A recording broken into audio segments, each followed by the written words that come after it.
Senhor já a aplicação, né? A fé verdadeira é a fé que busca em Cristo. Amém? A gente já pode passar para outra parte. Mas o Senhor também trouxe algo mais específico, né? Sobre Axa. Esse texto, apesar de ser curto, nele nós temos vários personagens importantes que vão ser amarrados todos no final, então é interessante a gente ver. Primeiro é o Caleb, né, que a Moody já falou, que era o pai de Axa, e ele foi um dos 12 espias enviados por Moisés para averiguar a terra prometida. Isso está lá em Números. Mas apenas Caleb e Josué voltam com um parecer positivo sobre a terra, mesmo havendo gigantes nela. Então, por isso, eles são citados 2 vezes como homens que perseveraram em seguir o Senhor, seguir a vontade do Senhor, que era que eles entrassem naquela terra. Então, essa fé que a Muri falou verdadeira que a gente viu em Axa, a gente vê que Caleb já foi algo que já foi passado, né? E Caleb, no trecho bíblico que nós estamos estudando, representa claramente a figura de Deus, que nos convida e nos dá livre acesso para chegarmos ao seu trono. Trata conosco sem intermediários, ele virou e falou com a filha diretamente, e é extremamente generoso, porque a gente vai ver o que ele dá para ela como resposta ao seu pedido. E quando Axa se dirige a Caleb, juntamente com seu marido, ela provavelmente não esperava que seu pai fosse tratar diretamente com ela, porque tinha toda aquela coisa da mulher, aí ficava, né, atrás do marido e tal.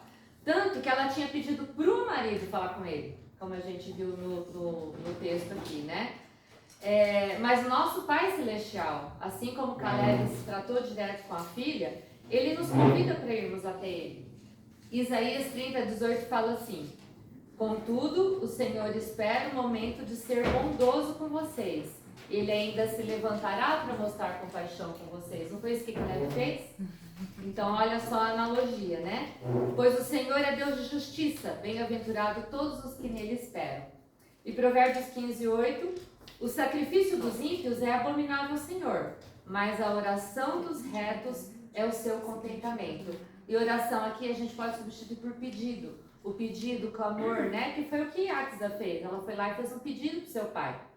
Então, o pedido dos retos, aqueles que são justificados em Cristo, é o seu contentamento. Então, o Senhor fica feliz. Ele espera para ser bondoso conosco e ele fica feliz quando a gente vai a ele e ele pode ser bondoso com a gente. Então, o Senhor aguarda os seus filhos chegarem, né? Isso gera contentamento no seu coração. Irmãs, é de constranger, né? Como que um Deus tão grandioso pode ficar contente em receber orações, pedidos dos seus filhos e, consequentemente, atendê-las? Que amor é esse, né? E foi assim entre Caleb e Axa, e é assim entre o Senhor e seus filhos. Outra figura importante, Otniel. É ele que vence o desafio de Caleb para tomarem a cidade de Kiriat Sefer. Como recompensa, casou-se com a filha dele, Axa. É mais provável que ele fosse sobrinho, por causa da diferença de idade, né? Se Caleb era idoso, ele precisava de um mais jovem ali para vencer a batalha. Então, a maioria acha que ele era sobrinho e não irmão, mas não sabemos com certeza. E ele era tão valente quanto seu tio. A palavra diz que Caleb, mesmo na velhice, ele era muito forte, muito destemido, muito valente. E aí, o Senhor levantou um genro ali, pelo jeito igual, né? E Otniel, ele se torna mais tarde o primeiro juiz do povo de Israel. E nós temos o privilégio de ter em Jesus tanto o marido perfeito, como ele foi um marido bondoso com Axa, foi lá junto com ela fazer o pedido, quanto o justo juiz, né? O marido perfeito que nos ama com amor eterno e o justo juiz que nos convida a irmos até ele e que se agrada quando nós vamos. O que pode nos impedir de ir em oração a um Deus assim? De recorrer e pedir a Ele tudo que precisamos, um Senhor tão atencioso e tão bondoso, né, meninas? Irmãs, as portas para a sala do trono estão abertas para nós. E assim como o acesso que Caleb deu para Axa, nós temos também com o nosso Pai. E a nossa personagem Axa, ela nos deixa uma postura bem exemplar em relação ao seu marido e seu pai. Primeiro, ela se submete a um casamento arranjado, né? Acho que isso não era fácil em em nenhum momento da história uma pessoa tem que se casar, mas era o costume ali, e o pai dela fala, quem vencer isso aqui vai casar com a minha filha. E ela se submeteu. Ela vai primeiro ao marido, mostrando unidade com ele e submissão, novamente. E depois, quando seu pai se vira para ela fala com simplicidade e objetividade, né? Vocês conhecem a Alessi, né? A esposa do Sérgio, uma coisa que eu ouvi várias vezes dela, ela falava assim, gente, a vida cristã é tão simples. Ela sempre tinha essa maneira assim, não precisa ser assim, a gente pode ser tão simples com o Senhor, tão aberto, tão direta. Eu lembrei muito dela, assim, em relação a esse estudo. E a Agsa se aproveitou da abertura que seu pai lhe deu, ela não perdeu tempo. A Agsa não perdeu tempo. E Hebreus 4,16, que é um versículo que nos acompanha há muito tempo, lembra que a gente fez até um cartãozinho lá no começo, quando a gente reunia lá no Salão da Múria ainda? E ele sempre reaparece, ele sempre aplicável nos nossos estudos. Cheguemos, pois, com confiança ao trono da graça, para que possamos alcançar misericórdia e achar graça, a fim de sermos ajudados em tempo oportuno. Isso é muito importante, em tempo oportuno. Estamos perdendo tempo, irmãs, e não recebendo as bênçãos do Senhor por deixar de ir diante do seu trono nos tempos oportunos? Agsa teve confiança e alcançou misericórdia e graça em tempo oportuno. Tempo oportuno são as oportunidades. E o Senhor gera muita oportunidade para nós irmos ao trono dele através das circunstâncias, não é mesmo? O Senhor sabe como nos atrair. E as circunstâncias boas e as difíceis são oportunidades, são tempos oportunos para a gente se chegar diante do Senhor. Afinal, quem pode nos abençoar com misericórdia e graça, senão Ele, não é verdade? Quem nos ama? Quem tem os melhores planos para a nossa vida, senão o nosso Pai Celestial, tão amoroso como Ele é? Agsa, além de não perder tempo, ela teve sabedoria. Ela pede para o seu pai algo necessário e prático. Quem sobrevive sem água? Ainda mais no deserto, lá onde ela estava, naquela terra lá. E ela diz, dá-me uma bênção. Dá-me também fontes de água. Por algum motivo que não entendemos, Caleb havia dado à sua filha uma parte da terra que era mais seca. Seja qual for o motivo, Deus permitiu assim, para que ficasse o exemplo de Agsa para nós, de pedir ao pai suprimento para uma necessidade, né? E tem um detalhe muito importante nisso tudo, irmãs, e isso me chamou muita atenção. Agsa não chega diante do pai dela e reclama da terra seca que ela tinha ganhado. Ela não chega assim, mas peraí, né? Você me dá uma terra daquela, agora quer o quê? Vai, pelo menos me dá aquelas fontes. Não teve nada disso. Ela falou assim, o Senhor me deu aquelas terras, amém. Mas agora me dá água também para eu poder fazer alguma coisa com aquela terra, né? Ela só pede água para poder transformar aquela terra improdutiva em algo frutífero. Lavoura, gado, o que fosse, né? Será que nós, irmãs, temos essa mesma atitude diante daquilo que Deus nos concede, que à primeira vista pode não parecer bom? Será que a gente chega com essa humildade diante do Senhor ou a gente chega já chutando o pau da barraca? Mas espera aí, né, Deus? É isso que eu mereço? Irmãs, nós merecíamos o inferno. A graça e a misericórdia do Senhor já nos alcançou numa boa extensão. E agora, né, a gente, para as coisas cotidianas, as coisas, a gente precisa continuar clamando ao Senhor pelos complementos, né? Será que oramos e pedimos ao Senhor por coisas realmente necessárias para frutificarmos? A gente falou muito disso no último estudo, né? Da mulher de Ló, o sal, a importância de ser luz do mundo, sal da terra, esse fruto que vem do nosso relacionamento com o Senhor, né? Será que nós pedimos e não recebemos porque pedimos mal, para esbanjarmos em nossos prazeres, como Tiago 4,3 diz? Esse pedido de Agsa foi direto, pronto, oportuno e sábio. Então fica a nós como referência de como chegar diante do trono também. A gente pode chegar chorando, pode chegar se alegrando e pode chegar pedindo dessa forma. Uma forma objetiva, uma forma oportuna, no tempo oportuno, uma forma sábia e com um objetivo realmente necessariamente, né? E essa questão de pedir, então nós vamos tratá-la como oração, porque as nossas petições para o Pai, é isso que elas são, orações, né? E, irmãs, John Piper, ele define oração como a grande e indescritível transação, como se fosse um negócio, uma negociação, uma transação, grande e indescritível. Por quê? Porque é onde as riquezas da glória de Deus são magnificadas, são ampliadas, e os desejos da nossa alma são satisfeitos. Interessante, né? Então, quando a gente vai ao Senhor em oração, essa transação acontece, onde a glória do Senhor aumenta e o desejo do nosso coração é satisfeito. Ele diz que a oração expõe as profundezas da nossa pobreza, no sentido de quanto a gente não tem recurso de nada, quanto necessitado a gente é, e a grandeza da graça do Senhor, que nos concede tantas coisas que nós precisamos e pedimos, né? Ele conhece nosso coração e podemos chegar perante dele com sinceridade, como Axa fez. 2 Coríntios 7 diz assim, entre outras coisas, Crônicas, que se o povo de Deus orar e buscar a sua face, ele ouvirá, mas tem que se humilhar, tá ali também, né? Se o meu povo, que me chama pelos nomes, se humilhar, orar e me buscar. Axa se humilhou, ela teve humildade, né? No sentido de humildade, ela não reclamou da terra, ela só pediu algo para poder fazer uma coisa boa com aquela terra lá. E nós somos esse povo, nós somos o povo de Deus, né?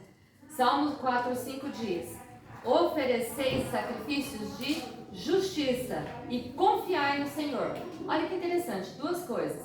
Oferece sacrifício de justiça e confia no Senhor. Mas oferecer o quê? Sacrifício de justiça? O que será que é isso, né? Oséias 6,6 responde, o Senhor dizendo, porque eu quero misericórdia e não sacrifício, conhecimento de Deus mais do que os holocaustos. Então você fala assim, o Senhor pede sacrifício, mas fala que não quer um sacrifício. Ele quer um tipo de sacrifício, ele não quer aquele sacrifício religioso, ele quer um sacrifício que gere conhecimento de Deus. Você tirar tempo para conhecer o teu Pai. Na palavra e na oração, são dois pilares, meninas, da nossa vida cristã. Leitura da palavra, meditação na palavra e oração. É isso que o Senhor quer. Esse sacrifício, essa postura nossa, de ir até Ele para conhecê-lo. Ele quer conhecimento, Ele quer que a gente o conheça. E essa oferta que ele fala aqui, oferta de justiça, é esse sacrifício de pessoas que são justificadas por Ele. Porque nós não temos justiça para oferecer para o nosso Senhor, na verdade.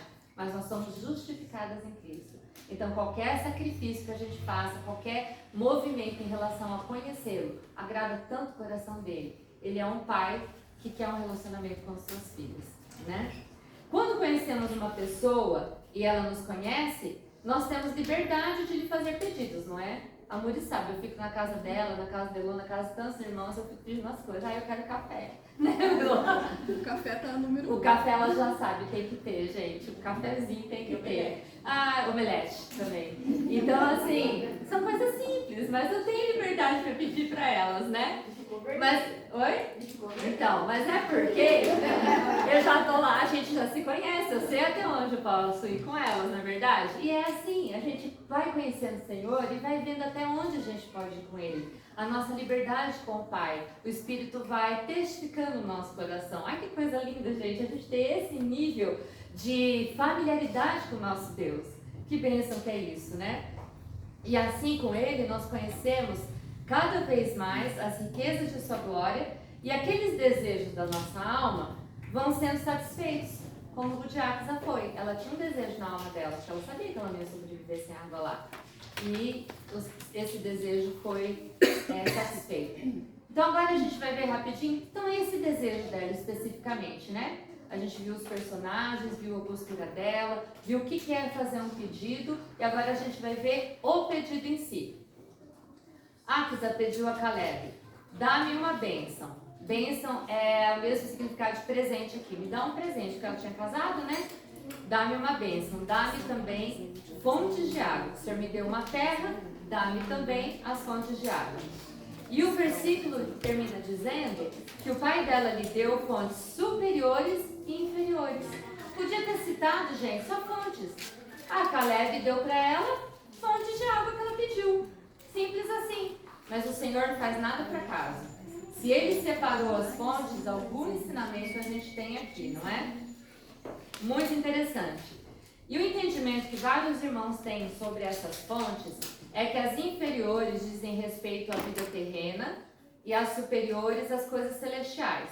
Tem várias outras aplicações, tá, irmãs? A gente vai ficar com essa porque é o que o Senhor dirigiu ali na hora do estudo. Tem várias outras aplicações.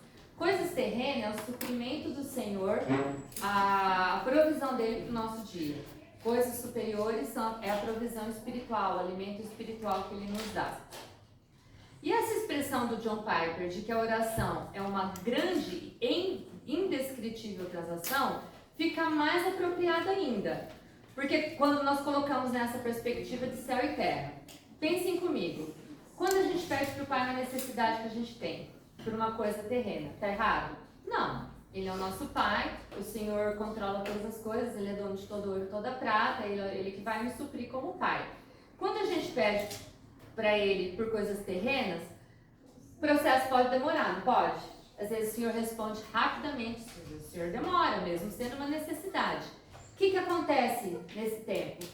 Ele vai derramando as coisas espirituais, vai trabalhando a nossa paciência, a nossa perseverança, a nossa fé. Então você pede por coisa material, as fontes inferiores, o Senhor derrama algumas coisas. Não é um processo fácil. Por mais que esteja havendo ganho, pode ser difícil, mas a gente sai com esse ganho espiritual. E o contrário também é verdadeiro. Quando a gente pede para o Senhor uma revelação maior do Filho dele, conhecer o Pai, como a gente viu lá, falando que ele não quer sacrifício, que ele quer o conhecimento da pessoa dele, o Senhor vai derramando as coisas materiais também para nós. Por quê? Porque elas estão perdendo importância no nosso coração. Quando o Senhor percebe que essas coisas aqui da terra estão ficando pequenas, porque a gente está se encantando com a grandeza de quem Ele é, com as riquezas insondáveis do seu Filho, Ele fala, não, eu posso dar isso aqui, porque eu sei que vai cair no lugar certo no coração da minha filha. Não é verdade? Vocês me entenderam? É meio pra lá e pra cá, mas eu acho que eu consegui explicar. A gente pede pelas necessidades, o Senhor nos trabalha com as coisas espirituais. A gente pede por coisas espirituais, Ele vai concedendo as materiais, né? Então, realmente, é uma transação grande e indescritível, porque ela é de mão dupla, olha só. E só o nosso Senhor poderoso é capaz de fazer algo assim, não é? Porque muitas vezes a gente se doa numa relação e não obtém nada de volta. Às vezes faz até por obrigação, porque tem que fazer e nem espera muito de volta. Mas com o Senhor a gente sempre sai ganhando. A gente sempre sai ganhando com o Senhor. E voltando às fontes, sabemos bem a importância da água na nossa vida. Ela é vital. Ninguém aqui vive sem água, né, gente? Ela tem a função de ajudar a hidratar, levar nutrientes como oxigênio, sais minerais até as células, expulsar substâncias tóxicas do corpo por meio de suor e urina. Muitas vezes a gente está doente e fala, bebe bastante água, a pessoa tem que passar logo, não é verdade? E sabemos também que Jesus é a água da vida, não é verdade? Então aquela água ali, aquelas fontes não estão ali por acaso. Ela pediu água e o Senhor nos deu Jesus, a água da vida, né? João 7,38 diz assim, quem crê em mim, como diz a Escritura, rios de água viva correrão do seu ventre. Então, quando pedimos bênçãos, as fontes para Deus, Ele vai nos dar mais da água viva que é seu Filho. Sempre, tudo que o Senhor fizer nas nossas vidas, irmãs, vai ser para que a gente conheça mais o seu Filho, vai ser para revelar mais de Cristo para nós, né? E aí, tudo que é tóxico no nosso corpo, Cristo vai entrando, a água viva, o que é tóxico vai saindo. O que é tóxico, o que é material vai deixando de ter importância. Aquilo que não é a vontade do Senhor, nossa vida vai ficando secundária e depois a gente vai largando. Amém? Estão dormindo aí, né? Estão vendo que... Mas também, não é só isso. Com a água da vida que é Cristo, a gente não vai ter mais sede, né? Como ele disse à mulher samaritana em João 4, e nem precisaremos ficar mais tirando água do poço, aqueles poços fundos, vazios, que vem pouca água, vem água suja. Coisas que não satisfazem o nosso coração, né? E que ainda podem ser pecaminosas. Então, a água da vida em nós, ela nos vivifica, ela nos regenera. Que bênção, né, irmãs? E muitos versículos na Bíblia, mas são muitos mesmo, falam de nós matarmos a nossa sede interior e preencher o vazio do nosso coração com essa água viva que é o próprio Cristo. A gente vai ler só alguns. João 6,35, aquele que crê em mim nunca terá sede. A nossa satisfação sempre será Cristo, acima de qualquer outra coisa. Apocalipse 21,6, a quem tiver sede, de graça lhe darei da água da vida. Além de tudo, irmãs, é de graça. É de graça. É só ir até o Pai. Isaías 58 diz, o Senhor os guiará continuamente, lhes dará de comer até em lugares áridos, fortalecerá os seus ossos. Vocês serão como um jardim regado e como um manancial, cujas águas nunca secam. Pelo pedido que Axa fez, ela conseguiu comer num lugar árido. Né? O deserto lá, da parte onde ela estava, foi hidratado com aquelas fontes e ela pôde comer naquele lugar árido, né? Ela teve jardins regados por causa do pedido que ela fez para o Senhor. E aqueles mananciais, as fontes superiores e inferiores, nunca se secaram. Que bênção, né? Então, irmãs, a questão do pedido, né? A Axa tinha ganhado um presente do seu pai, mas pediu mais uma bênção. Uma frase que me impactou muito e que me acompanha é em relação a esse pedido a mais que a Axa fez. Um irmão que não tem o nome, eu nunca consegui encontrar quem foi que falou, diz assim: ore ou peça sempre com um milagre em mente. Será que a gente ora sempre com um milagre em mente? Ou a gente ora só assim, ai Senhor, eu preciso de um óculos, me dá óculos, ou a gente ora para o Senhor curar os nossos olhos. Geralmente a gente é tão limitado no nosso entendimento que a gente pede o óculos, que não é um problema pedir, mas esquece de pedir para o Senhor curar, que Ele pode também, né? Então, só para exemplificar, assim, às vezes como a gente é tão, assim, míope, né? E eu realmente, bastante. Nossa mente é muito limitada e não consegue nem ao menos vislumbrar o potencial do poder e da generosidade do nosso Deus. E eu não estou fazendo aqui... Qual que é? Ore sempre com um milagre em mente. Ore, ó, aplicado, gente. Ore sempre com um milagre em mente. E eu não estou fazendo apologia à teologia da prosperidade. Não tem problema nenhum a gente pedir pelas nossas necessidades, mas sempre pedindo para o Senhor suprir de acordo com a vontade dEle, com a generosidade dEle, com os propósitos dEle em mente, né? E se a gente pedir então para Ele revelar o Filho, aí que as coisas materiais vão ficar mais secundárias e vão sair do nosso foco, né? A gente vai se contentar muito mais com quem Ele é do que com o que Ele pode fazer por nós. Mas não está errado pedir pelas necessidades também. Tem linha fina, né, gente? Que difícil, não é prosperidade, mas também não é pecado pedir pela necessidade. Se alguém tiver alguma dúvida do que eu falei, depois fala comigo. Mas nós podemos chegar, como a gente viu Axa chegando, diante do trono do Senhor, sendo objetiva e procurando os interesses dele nas áreas das nossas vidas. O resto ele proverá. Buscar primeiro o reino de Deus. Todas as outras coisas serão acrescentadas, né? Então, essa é a nossa linha, esse é o nosso entendimento. E sabemos que o maior interesse dele é revelar seu Filho. E como vimos, isso alinha não só o material, mas também emocional, psicológico, todas as coisas. Quando a gente tem entendimento de quem Cristo é cada vez mais, o resto todo vai se alinhando. Então, Axa já tinha ganhado seu pedaço de terra. Podemos dizer que ganhar mais uma coisa do seu pai seria um milagre, né? Tanto que ela nem foi para ela pedir, era para o marido pedir, né? Ela nem ia pedir. Mas é isso que Efésios 3, 20 e 21 nos encoraja a fazer. Ore ou peça àquele que é capaz de fazer o quê? Infinitamente mais. Infinitamente mais do quê? Do que tudo que nós pedimos ou pensamos. Então não está errado. O Senhor está nos convidando. Ora a mim, peça a mim, né? Eu sou aquele que pode fazer infinitamente mais do que tudo que você está pedindo ou pensando. E aí, gente, a gente descansa. É bem simples, né? Descansar no Senhor, né? Facinho, né, irmãs? A gente pede, descansa, a gente bota a petição no trono, a gente não tira de volta com ansiedade, com falta de fé. Depois tem que ir lá, Senhor, me perdoa, estou devolvendo. Aí fica meio agarradinho assim, irmãs, vamos descansar. O Senhor pode fazer infinitamente mais. Mas é que às vezes não é do jeito que a gente está pensando. E graças a Deus que não é do jeito que a gente está pensando. Quantas orações que nós já fizemos que se Deus tivesse respondido, acho que a gente nem teria esse grupo, nenhuma estaria aqui, não é verdade? O Senhor sabe, irmãos, o que Ele faz. O Senhor sabe. E Ele se desdobra, é tão maravilhoso. É uma bênção.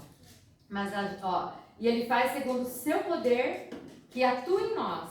Esse poder que atua em nós é o poder da gente conseguir descansar, é a graça e misericórdia para a gente conseguir se aquietar diante do seu trono, esperar o tempo dele, esperar o modo dele. O sábio discerne o tempo e o modo. Essa aparece também bastante nos nossos estudos, né? E confiar. Por quê? Porque ele vai fazer tudo, como diz o resto do versículo, para a glória na igreja em Cristo Jesus. Tudo que ele faz na nossa vida é para a glória da igreja, do corpo, em Cristo Jesus. Então ele vai fazer mais do que pedimos ou pensamos para que redunde em glória o seu Filho. E de quebra, seremos abençoadas com uma resposta surpreendente. E a gente vai falar, nossa, eu não tinha pensado nisso. Exatamente. Então, peça, mas deixe que ele resolva como e quando. Dá para falar amém? Amém. Difícil, né, irmãs? Que desafio para a nossa fé. E outro versículo que complementa essa ideia está em Jeremias 33:3. Invoca-me e te responderei. O Senhor está falando, invoca-me, invoca-me. Anunciar-te-ei o quê? Coisas grandes e ocultas. Olha só, Ele quer revelar para nós coisas grandes e ocultas que vocês não sabem. Realmente, a gente não sabe de nada, né? E olha o convite aqui para um relacionamento com o Senhor. E Ele não vai dar uma resposta pequena, pontual, como o nosso pedido. Ele vai responder com coisas grandes e ocultas, né? Que tremendo. Mas para isso, precisamos ir até Ele, como Axa foi até Caleb. Nem que tenha sido ali através do marido, né? Não precisamos andar ansiosos por coisa alguma. É só levarmos tudo a Ele em oração, suplicações de graça, como diz lá em Filipenses 4:6. Assim teremos paz e descansaremos. E não é só o sedento, aquele que está indo pedir que nem Axa ia ter sede naquela terra lá. Mas a resposta de Caleb, de fontes superiores e inferiores, ela abençoou toda a geração, toda a descendência. E o Senhor fala isso também para nós em Isaías 44. Porque derramarei água sobre o sedento e corrente sobre a terra seca. Não foi isso que ele fez com Axa? Foi. Mas derramarei também o meu espírito sobre a tua posteridade. O que o Senhor faz para você, a resposta dele, vai para a tua posteridade. Gente, que coisa maravilhosa, não fica contido ali só para gente.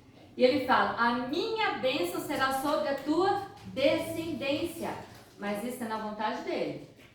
Isso é na vontade dele. E tua descendência brotará como erva, como salgueiro juntos a correntes d'água. Então eles vão brotar do lado dessas fontes que vocês me pediram. Olha que maravilha. Deus abençoa a terra do sedento e a descendência dele. É muito maravilhoso. Então vamos confiar no Senhor. Precisamos de perder tempo, parar de perder tempo, levarmos diante deles nossas petições, deixá-lo no controle, não reclamar da terra seca, mas pedir para Ele o milagre, a complementação para fazer aquela terra seca frutificar, seja ela qual for. Precisamos deixá-lo nos surpreender em como Ele vai nos responder, pedindo que seja de forma grande, infinitamente maior do que imaginávamos, usando o material para revelar o espiritual e o espiritual para prover o material. E aí esse material vai perdendo seu valor diante da revelação de quem Ele é. E para terminar, eu quero ler um texto do Sparks que diz assim, que é sobre esse descanso na espera do Senhor nos abençoar na nossa oração, na nossa petição. Não existe absolutamente nada na vida de um filho de Deus que não esteja controlado e governado por um significado mais profundo em relação ao propósito do Senhor. Recordamos a declaração de Paulo e sabemos que todas as coisas cooperam para o bem daqueles que amam a Deus, daqueles que são chamados segundo o seu propósito. Mas uma tradução mais precisa é: Deus opera em todas as coisas para o bem, Deus dá a tudo um significado para aqueles que o amam e que são chamados conforme o seu propósito. A sabedoria de Deus lança mão de todas as coisas. Deus usa tudo, todas as circunstâncias, todos os recursos, dando a elas um valor, um propósito. Pode ser que somente na eternidade será revelado a nós o valor de algumas delas, mas precisamos crer que na medida em que as nossas vidas estejam completamente debaixo do governo de Deus, não existe nada sem significado, nada que não tenha valor. Sua sabedoria governa todas as coisas. Sua sabedoria governa todas as coisas, até as que a gente não entende. E quando chegamos a perceber, a aceitar e crer nisso, é que encontramos descanso para os nossos corações, vendo-os num caminho de ganho e não de perda. Quando nos revoltamos, a Áquila não se revoltou, mas quando nos revoltamos contra as coisas, então estamos roubando algo de nós mesmos. Mas quando alinhamos ao Senhor, nos alinhamos ao Senhor em relação a tudo que nos acontece, descansamos em nossos corações. Então, a disciplina produz algo de valor. É ganho e não perda. É bom e não mal. E essa é a sabedoria de Deus. A terra seca de Axa levou ao Pai e cooperou para o seu bem. Que possamos descansar na sabedoria e no propósito do Senhor, nosso amoroso Pai, que tem em todos os aspectos da nossa vida os seus propósitos. Assim, desfrutaremos das bênçãos das fontes superiores e inferiores. Lembrando Salmo 87:7, todas as minhas fontes estão em ti. As superiores, as inferiores, as intermediárias, as do lado esquerdo, do lado direito, irmãs. Todas as nossas fontes estão em Cristo. Não há satisfação fora dele. Axa poderia ter encontrado um ribeiro de água, mas ele não satisfaria a sede dela. Tinha que ser aquele que o Pai ia dar para ela. E o Senhor quer dar as fontes para nós. Que ele nos leve a pedir para ele. Amém? Amém.